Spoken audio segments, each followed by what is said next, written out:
Hai sahabat Porter Indonesia Internasional. Bersama saya Maya Suripto dalam rangka kita Coffee Morning Porter yang ke-7. Kali ini saya bersama Bu Christine Sakina Nauderer, ya, founder of Lombok Ocean Care. Oke, Bu Sakina ini adalah ketua LOC yang datang jauh-jauh dari Segigi, ya. Makasih banyak Bu Sakina atas kehadirannya, berkenan hadirnya walaupun belum sarapan. Saya bilang terima kasih, saya sudah boleh bergabung. Yes, ya, terima kasih ya Bu. Oke, saya langsung ke pertanyaan. Bu Sakina ini aslinya dari Jerman. Betul. Iya. Kalau boleh tahu asal kotanya dari mana, Bu? Dari kota München.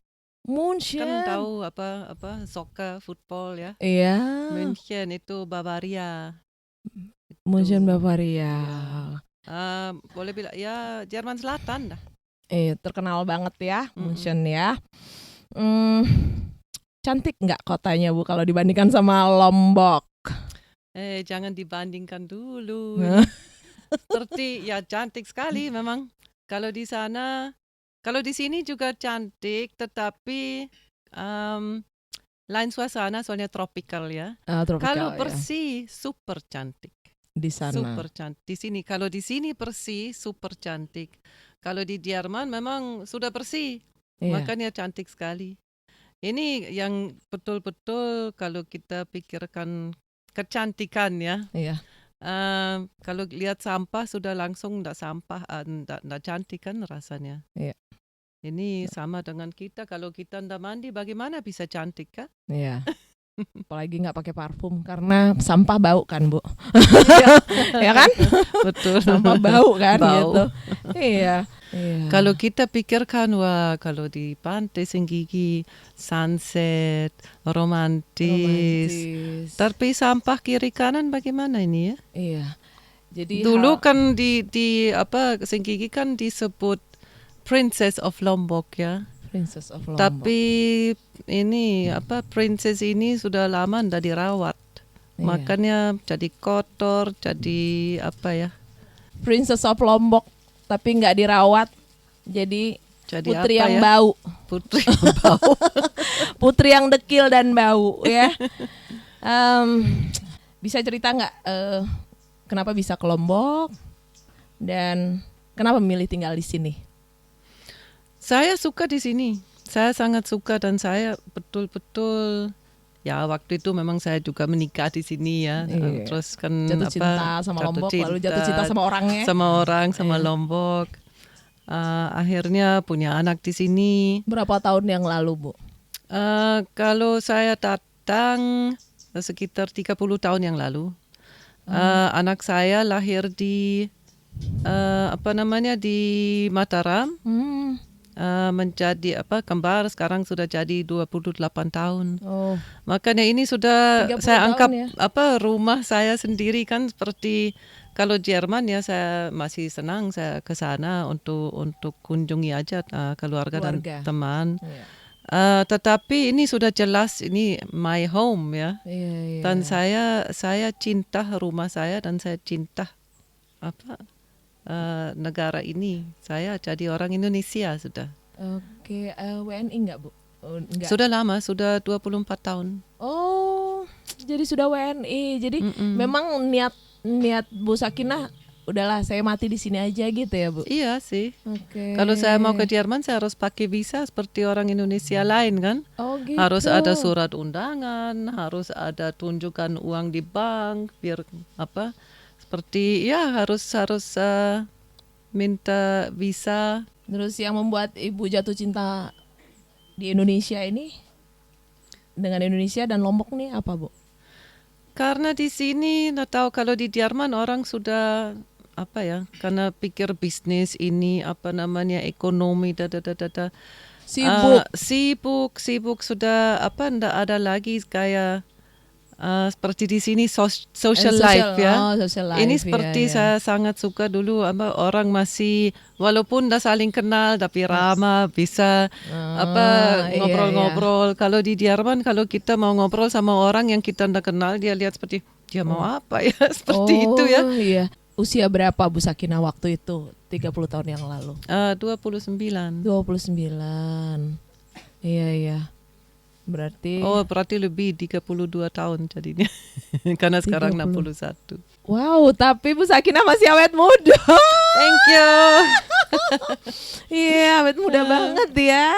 Jadi mungkin 30 tahun yang lalu Bu Sakinah datang ke Lombok masih bersih. 32 tahun yang lalu ya, Lombok masih bersih, masih belum bertebaran sampah seperti sekarang ini ya Bu Sakinah ya. Oh, sudah ada tapi tidak semasif seperti sekarang karena sekarang ada industri plastik sudah sangat semakin menggurita. Ya, ada banyak toko-toko sekarang kan yang modern, minimarket modern yang jual semua plastik dalam plastik ya. Packaging kalau sekarang kita lihat seperti biskuit aja ya, seperti jajan ya. Kok ini ada cookie ya. Biskuit di dalam ini mika baru dibungkus lagi seperti banyak sekali packaging ya. Pop mie yang gitu-gitu. Dan kita kan tahu kalau plastik kan tidak terurai kayak organik. Kita hanya tambahkan tiap tahun, tiap hari kita tambahkan aja plastik. Bisa bayangkan ini 30 tahun plastik yang ditambahkan tiap hari. Of course ya pasti parah sekarang. Sekarang memang dan akan lebih parah lagi kalau kita tidak cari solusi sekarang. Tidak bergerak dan mencari solusi. Betul. Iya. Pandangan Bu Sakinah tentang alam di Indonesia dan mana yang paling Bu Sakinah sukai? Kalau di Jerman saya suka gunungan seperti suasana di sini. Tapi di sini saya memang suka iklim tropis lah ya. Iklim tropis, pantai, laut, seperti sunset, sunrise kita bisa nikmati. Dan hidup santai. Hidup santai. Hidup outdoor living ya, seperti kita tidak harus betul. tutup semua karena dingin, tidak perlu pakai pemanas di rumah. Kita hanya buka pintu, kita duduk di teras, kita enjoy ya, seperti rasa bebas ya, kita hidup bebas. Kapan Bu Sakinah mendirikan Lombok Ocean Care? Kalau pendirian resmi pada Agustus 2019. Sebelumnya kami sudah mulai ingat gempa di Lombok ya. Habis gempa di Lombok, saya lihat memang sudah parah ya. Parah sampah. Bukan ya semua bukan rusak. Sampah, semua rusak dan bukan hanya itu tapi ditambah dengan sampah. Ya, seperti kita stres hanya lihat ya. Saya pikir coba kalau at least kita bangun, kita kerjakan sesuatu bersama, kita perlu yang sifat yang positif sekarang untuk kita keluar dari masalah ini. Terus dari situ memang mulai buat clean up bersama LCC waktu itu. Pak Pasek ya. Saya lihat mereka di Facebook ya. Saya tanya, ini karena saya lihat mereka lagi di mana, di Lombok Timur atau di mana, seperti bantu orang clean up. Saya ingin gabung. Akhirnya saya gabung, terus kami yang kerja clean up besar di Senggigi di pantai. Dulu sama LCC, sama camat apa segala macam kita undang, sudah dari situ mulai sekali sebulan kami clean up besar. Setelah itu karena saya ada rencana sendiri dan mungkin sulit karena saya juga bosi ya. Susah saya kerja di bawah orang lain karena saya terlalu egonya besar. Saya mau seperti ini.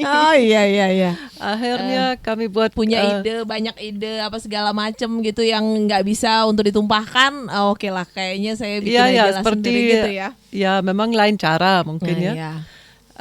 Terus akhirnya kami kan sudah punya grup snorkeling. Sebenarnya mulai dengan itu ada beberapa orang, mungkin 10 orang waktu itu juga sama Aisyah Odis, dia juga ikut grup itu. Saya lihat. Kami ke pantai sekali seminggu ke pantai untuk bersih pantai dan juga bersih laut. Kami snorkeling, ambil sampah dari laut pakai stick snorkeling. Dari situ mulai. Pertama kali hanya mau bersih-bersih aja. Akhirnya kan sudah mulai program Zero Waste. Mulai dengan program Zero, saya pikir itu bagus ya. Seperti pilah sampah di rumah memang perlu sekali. Karena sampai di situ kami tidak pernah pikir sampai di situ ya. Karena kalau mobil dinas kan ambil sampah dari semua bisnis sudah tercampur. Siapa yang pikir untuk pilah karena tidak ada artinya kan? Sudah mulai ada yang namanya ini ya Bu ya. Bank sampah sudah mulai sudah semua tumbuh, terus gitu. Saya pikir wah ini bagus. Sekarang sudah mulai kita merangkul orang. Sekarang kita perlu seperti banyak pasukan seperti army ya, untuk banyak orang yang punya suara atas nama kepedulian. Terus kita yang kuat dan kita inspirasikan orang lain, kita bisa seperti merubah sesuatu pada umumnya yang dulu pola pikir masyarakat juga ya, pola pikir orang. Biar orang sadar bahwa kebersihan itu sangat penting. Dan selain itu, lama-lama kami juga beri edukasi, sosialisasi. Dengan habis snorkeling, kan banyak sekali sampah keluar dari laut. Kami duduk, kita pilah sampah. Kita pilah sampah. Kami pilah sampah, terus yang bisa dipakai, yang masih cukup bersih, dirobek-robek. Ada masih foto yang karena dari situ kan saya sering live streaming di Facebook. Orang ketarik, wah apa ya mereka kerjakan di sana. Akhirnya ramai orang datang, bantu. Kami ini dirobek, dicuci lagi, saya bawa pulang, cuci lagi dengan air bersih, keringkan, terus buat eco-break. Akhirnya kami juga dengan kalau lagi acara kami juga kasih lihat bagaimana cara buat eco-break. Akhirnya sampai CPNS pernah juga dikirim untuk ikut kami. Tapi memang nggak cukup dengan itu ya Bu ya. Ya itu. Apalagi CPNS waktu itu saya sapa mereka. Hai, Tata selamat datang. Siapa bisa jelaskan program Zero Waste CPNS ya? Nggak ada. Tidak ada yang tahu. Satu pun dari 80 orang tidak tahu, belum pernah dengar. Program Zero Waste itu ya. Iya, padahal ini program pemerintah kan. Iya, seharusnya program Zero Waste ini juga sebenarnya kita udah lari dari pertanyaan saya kenapa Bu Sakina mendirikan Lomba Ocean Care ya. Saya sudah kita udah nggak tahan lagi nih. Jadi seharusnya ya program Zero Waste ini memberitahukan kepada semua komunitas, kepada semua desa, kepada itu keinginan kita sebenarnya kan Bu ya. Oke, sekarang kita kembali ke pertanyaan. Apa kegiatan favorit Bu Sakina di Lomba Ocean Care dan kenapa jadi favorit? Kegiatan. Iya, kegiatan apa kegiatan favoritnya Bu Sakina? Memang seperti ada perubahan dari awal. Karena kita lihat apa yang perlu sebenarnya ya, apa yang ini akan dinamis dengan keterlibatan komunitas sama masyarakat. Kita kan lihat apa yang sebenarnya perlu. Waktu itu kan mulai di pantai, terus pilah sampah di sana hanya untuk edukasi kan, live streaming juga seperti itu. Sebagai inspirasi. Dari situ kami sebenarnya yang tidak sadar waktu itu kami inspirasikan banyak orang muda terutama untuk buat grup sendiri, komunitas sendiri. Akhirnya saya sudah ketemu juga banyak orang komunitas lain ya. Ada kan Earth Hour, Pak Wibi, kan dulu kan saya belum kenal. Tapi dari situ kegiatan kami kan orang juga seperti datang terus kami saling kenal. Jadi judulnya ini Sampah Mempertemukan Kita. Ya. Ya kan? Yeah. Jadi memang favorit Bu Sakina lah kegiatan clean up ini ya Bu ya, karena di situ selain oke, boleh lah untuk sementara ini sampah kita terselesaikan hari ini, tapi paling enggak saya menemukan beberapa orang untuk silaturahmi. Makanya yang favorit saya sebenarnya kolaborasi sama komunitas lain. Karena ini kita saling kasih spirit biar ndak stres kan. Karena saya lihat waktu itu juga ada komunitas-komunitas baru muncul yang dekat Batu Layar juga yang tempat kami di kecamatan. Dia hidup sebentar, antusiasnya cuma sebentar aja. Terus tidak dengar lagi. Maksud saya kalau kita sekarang kolaborasi, terus kita manfaatkan sosial media ya, seperti di Instagram ya, kita saling saling jawab, saling komen, saling tag juga, saling kita tag, saling share. Akhirnya juga orang seperti sudah ada keluar namanya sudah keluar. Yang pertamanya walaupun belum sukses, mungkin malu sekarang mau berhenti karena sudah kita banggakan ya. Sudah kita tag, lalu kita sudah mereka udah kenal kita. Dia seperti multi level. Iya, terus ini kan akhirnya mereka give extra effort ya, lebih kan udah malu mau sekarang mau menghilang itu udah malu gitu kan, karena akhirnya ketemu orang lain, akhirnya mereka go on ya, mereka buat kegiatan menjadi sendiri. habit lagi untuk mereka, itu yang membuat kita dan semangat. Ini kita perlu sebagai komunitas-komunitas kita harus saling lift up ya, karena kita harus jadi satu, kita harus harus punya pasukan untuk betul-betul punya suara, dan kita betul-betul bisa kerjasama dengan efektif. Dan harapan kita enggak ada satupun dari kita yang merasa saya Portir Indonesia, Anda Lombok Ocean Care itu. Dan ini sebabnya kita juga punya Dance Jerusalem. Ini pemersatu. Iya, sebagai simbol kebersamaan ya, satu peran. Walaupun kita komunitas-komunitas berbeda, kita bersama jadi satu. Ya, together we are one. Karena ini yang kita cari, bukan nama komunitas. Ada juga komunitas-komunitas yang saling seperti persaingan. Tapi ini kontraproduktif karena kita semua punya goal yang sama. Kita betul. Harus jadi satu baru bisa. Persaudaraan kita udah yang memang betul-betul kita rasakan bersama kan, bagaimana Bu Sakina jumpa saya jumpa Bu Sakina dan jumpa sama kawan-kawan yang lain. Itu memang persaudaraan kita sudah terlepas dari kami dari mana dan Bu Sakina dari mana, itu udah nggak ada lagi jarak antara kita satu sama lain gitu. Bahkan kita saling isi, belajar dari banyak orang kan punya keahlian yang lain, kita yang belajar dari mereka. Betul. Tidak ada rahasia, nggak boleh tahu ini karena ini kita punya seperti itu. Kita we are not businesses. Kita ada komunitas yang punya goal untuk perbaiki apa yang non-profit. Dan kita mau ada rencana untuk bersihkan Lombok sudah ini dah. Jadi akan gampang untuk kita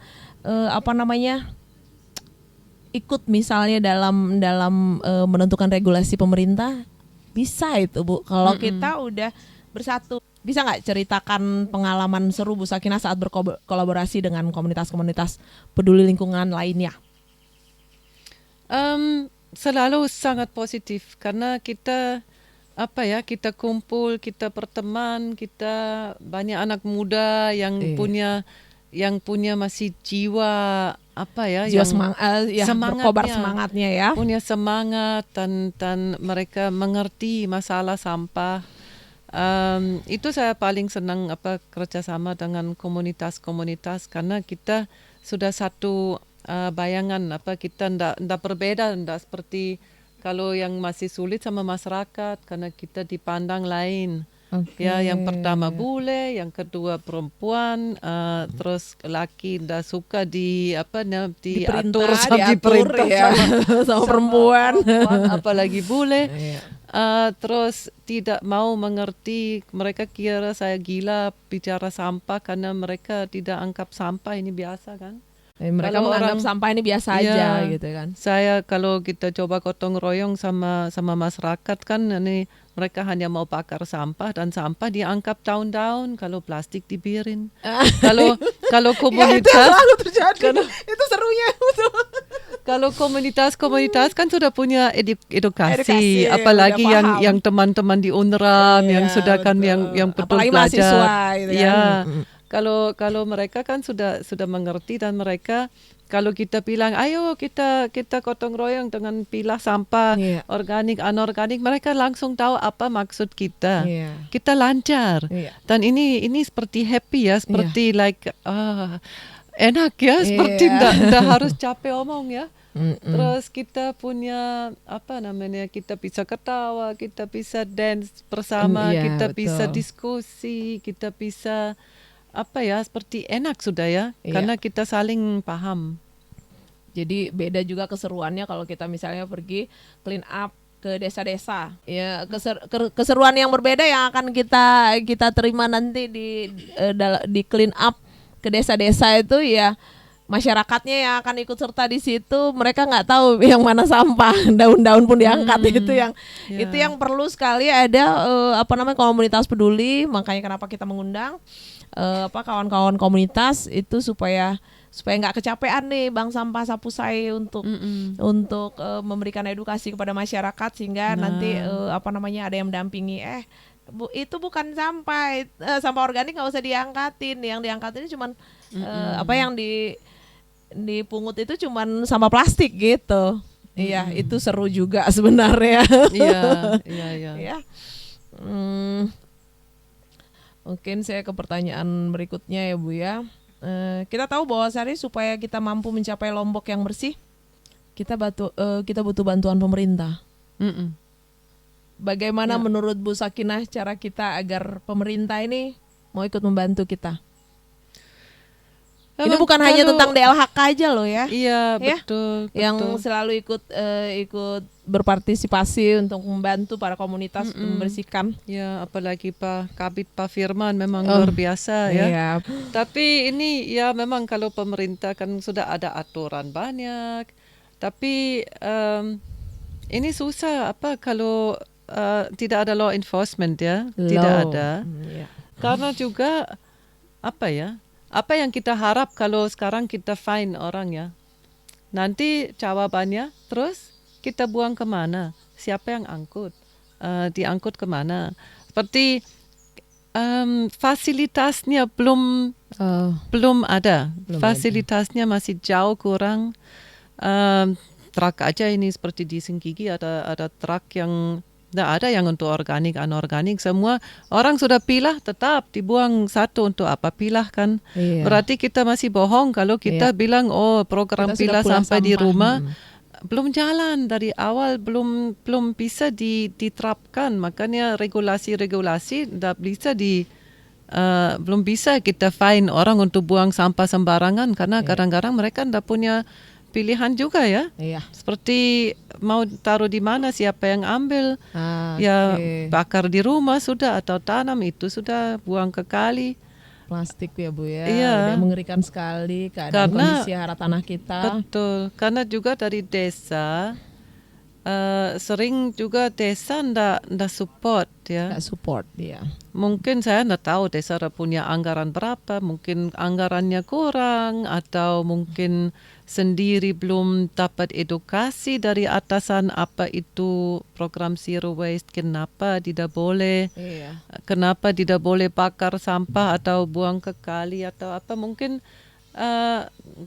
banyak yang juga sendiri belum mengerti, karena mungkin sendiri belum pernah dengan Zero Waste, atau mungkin mereka dapat surat dari pemerintah, mulai ini surat dari ini harus begini dan harus sosialisasi, tapi apa itu ya, nanti dah ada yang penting sekarang dikerjakan. Iya, Tidak ada mereka anggap nggak penting lah ya. Iya, tidak terutamanya di anggap Pemdes. tidak penting karena sudah kebiasaan. Iya, Karena ya kalau kita seperti saya yang besar di Jerman ya dari saya kecil orang sudah pilah sampah di rumah kan. Iya, dari kecil. Ini makanya Berapa- kami sudah bangun apa? Kita tertinggal berapa puluh tahun. Iya. Malu nggak? Ya kan? Malu Iya. banget kita.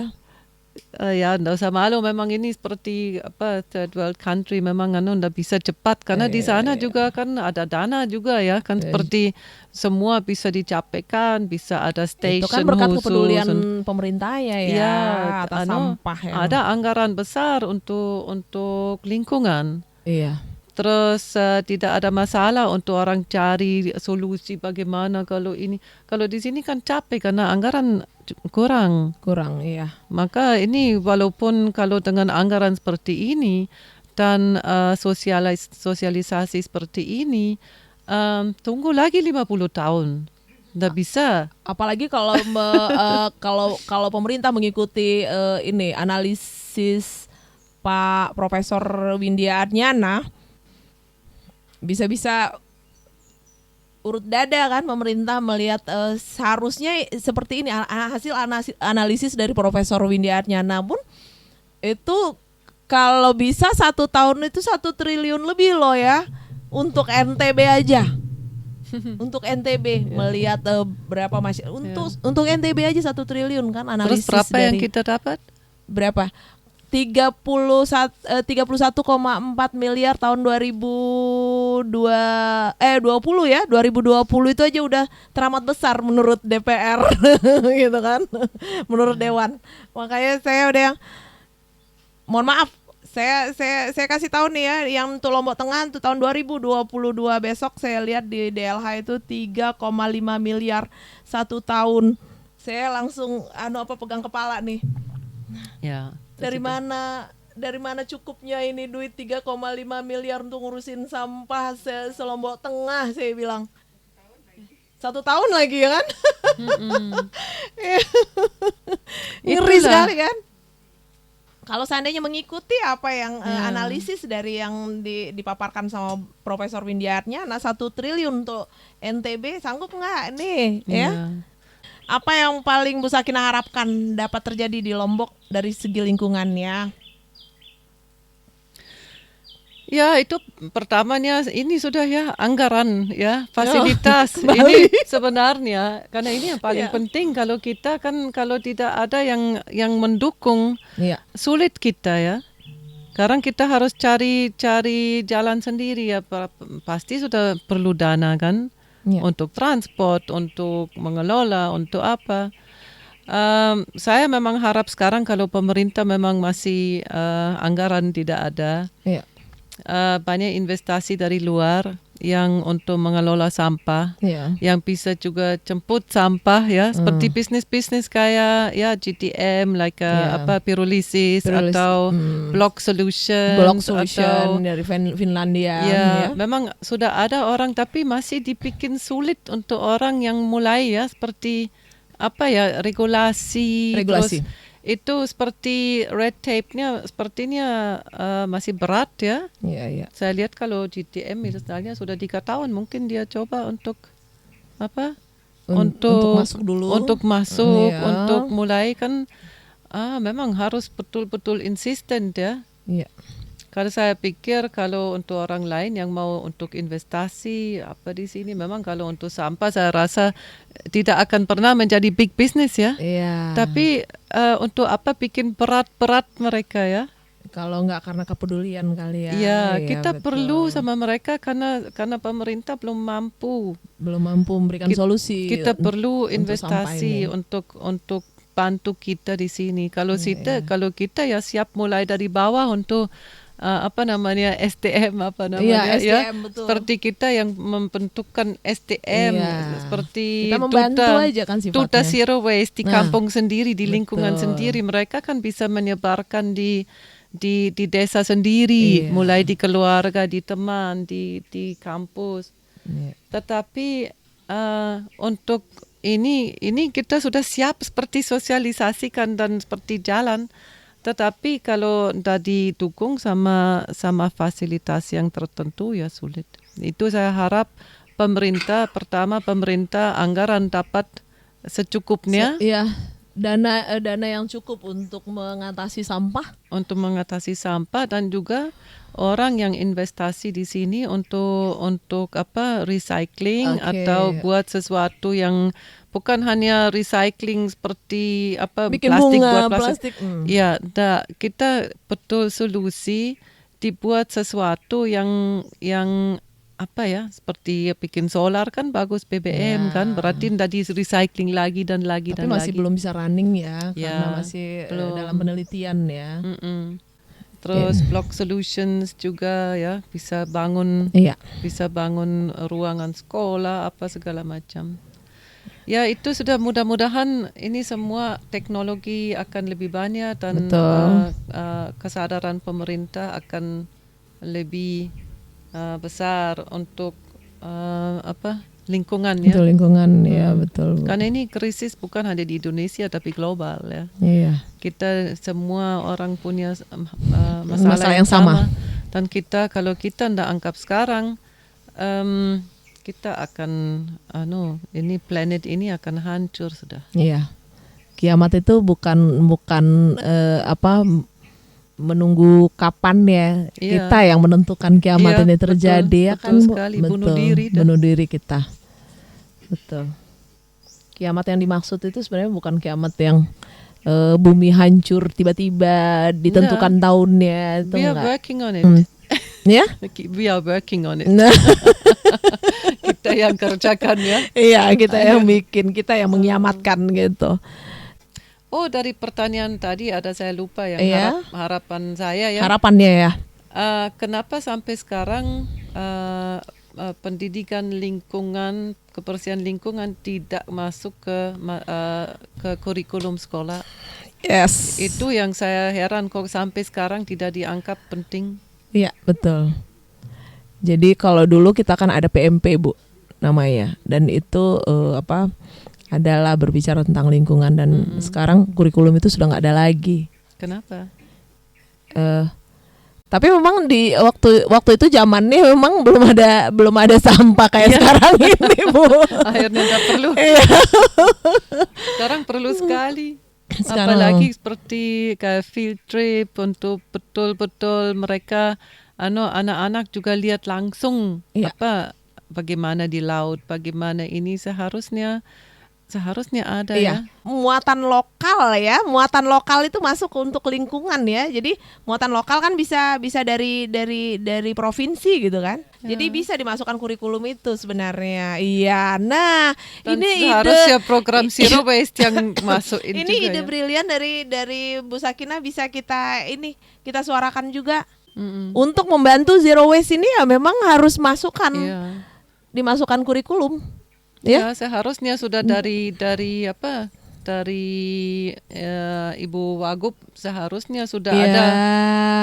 Bagaimana edukasi kepada siswa, kepada murid. Itu iya betul. Muatan lokal itu dari SD loh, Bu. Kalau yang SD ini memang ada. Dari SD. Iya. Dari kecil sudah. Dari kecil.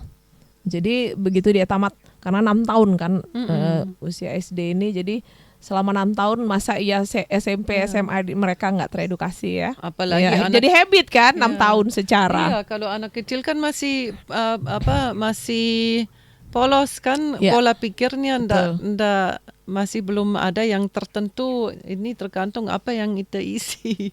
Persoalannya kita bawa, mohon maaf, ini saya menceritakan keseruan kita dan kegemesan kita terhadap para pendidik gitu. Saat kita mengundang clean up, pernah kita mengundang di satu wilayah untuk clean up yang mana kita mengundang para sekolah-sekolah untuk ikut clean up. Yang terjadi malah gurunya memberikan contoh yang nggak baik dengan membuang sampah sembarangan.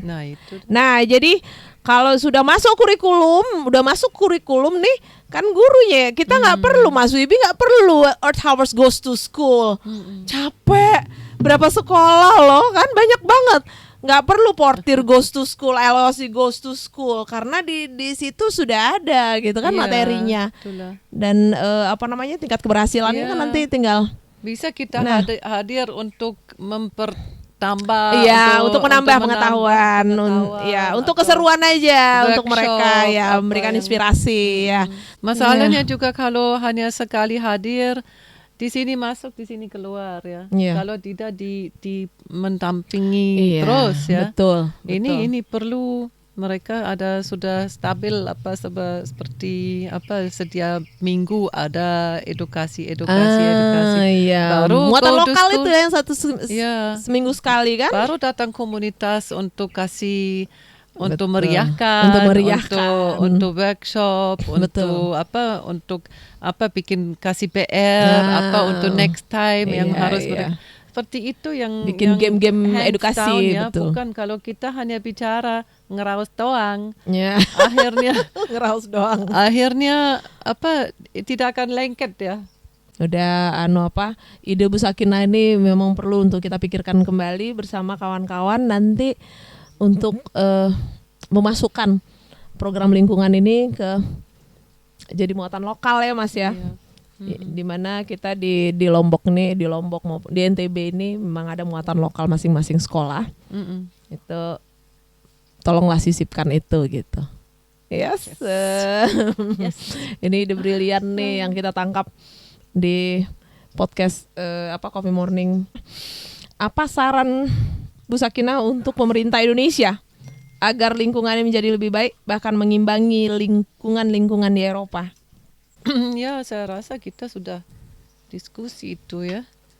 Seperti anggaran disesuaikan dengan kebutuhan. Iya.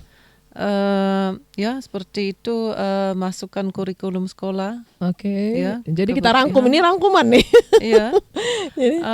Terus bikin mudah investasi orang yang bawa solusi daur ulang sampah plastik. Permudah ya. Permudah. Kemudian regulasi. Ya, kalau regulasi kan kalau belum ada yang kalau tidak ada punishment dari regulasi yang dibuat ini memang harus ada, tapi harus ada fasilitas dulu saya pikir. Baru regulasi, kalau enggak demo nanti gitu. Betul. Jadi pemerintah memberikan fasilitas yang cukup lah untuk mengatasi persoalan sampah ini ya Bu ya. Setelah itu baru kemudian regulasi dilengkapi dan dilengkapi dengan punishment. Harus disertai. Kalau enggak, sekarang belum bisa karena masih enggak ada yang teratur, enggak ada yang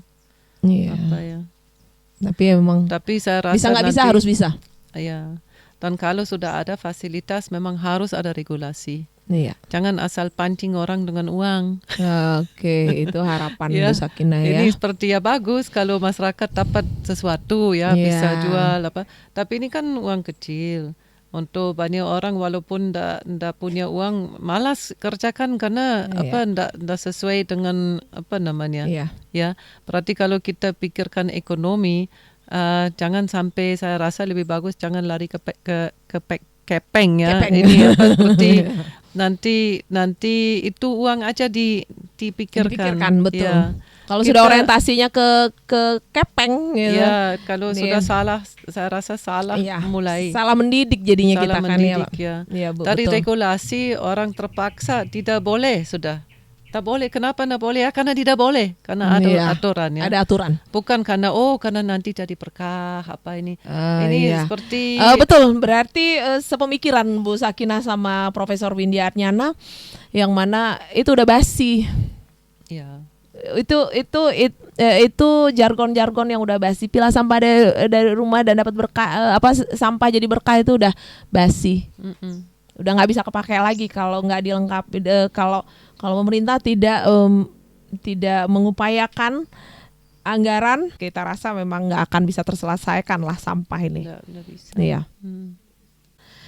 Oke, terima kasih atas keberkenanan hadir Bu Sakinah bersama kawan-kawan kita Lombok Ocean Care yang datang jauh-jauh dari Senggigi ya. Terima kasih atas Mas Wibi juga dari Earth Hour ya. kebetulan ada kawan-kawan kami portir Lombok Timur juga datang gitu. Terima kasih semua atas kehadirannya di Coffee Morning podcast kita yang ke-7 ya. Sekali lagi terima kasih. Wassalamualaikum warahmatullahi wabarakatuh. Salam Zero Waste.